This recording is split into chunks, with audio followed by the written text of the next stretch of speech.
Alright guys, just you can see the trace out marks I've done for my new piece of sheet metal I've made to go down. As I thought, you really can't find replacement floors for this, not stamped out anyways correctly, so just had to make my own out of some sheet metal is the same thickness as this one. Now, one thing to keep in mind, you never just weld new sheet metal over the old. You are just going to make your problems way worse in life. The rust is going to get worse faster, things of that nature. So what I'm going to do now is I'm just going to continue to cut this out. What I've done is I'm making sure to cut on the inside of my line, quite a bit in actually from what I need, so I can get a make sure everything matches up for the new sheet metal I made to go in.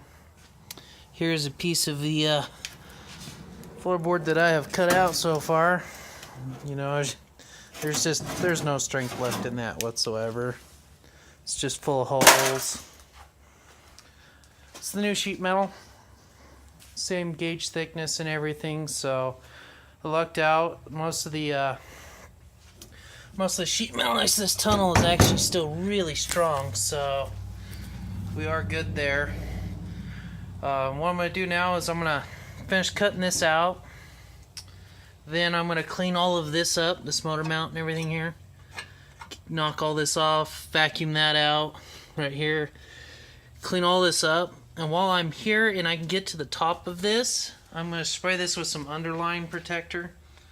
You know, kind of the underliner doesn't run that much. It does take a while to set up, but just cover up all my shift, linkage, and brake cables there. But that'll help make sure everything in here doesn't rust. So still quite a bit of work to do, but you know, when you discover rust like that in the floorboards and stuff, it's not the end of the world.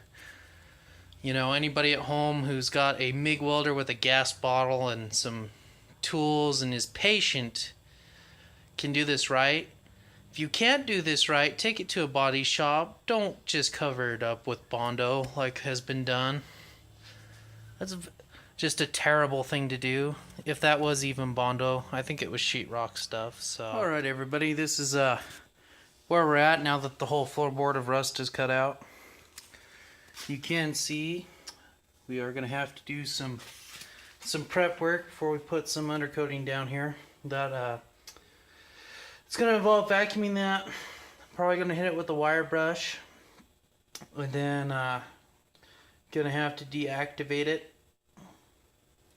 with the rust deactivator, and then going to have to tape off the edges where I'm going to tack weld the sheet metal back to, just like factory had it.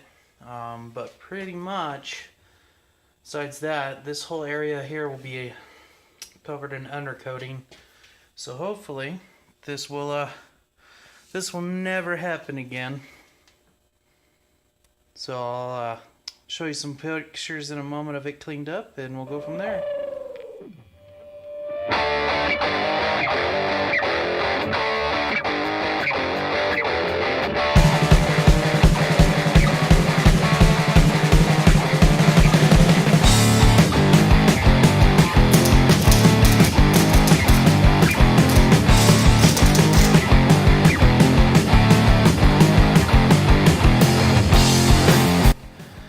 So it's been another week here, and we got the floor tacked in. Now, if I was too lazy to put a disclaimer in the front of this video, which I probably will be, as I hate video editing, I weld good enough that shit holds. It ain't coming out. I am envious and jealous of the men whose skills make welding look like an art form, because I am not one of them. This is probably only the second time I've ever replaced a sheet metal floor in a vehicle, and it's the first time doing a sheet this large, and a sheet which I had to chop up and make myself. So I think it turned out okay. I've still got some cleanup to do, a few more tack welds and stuff like that, and then we'll do the other side, do the same thing. I'm gonna do that one in 2 pieces just because I didn't have a piece of sheet metal that long, and it might be easier to handle as 2 pieces. I don't know. So if anyone has any tips or tricks or questions, just hit me up.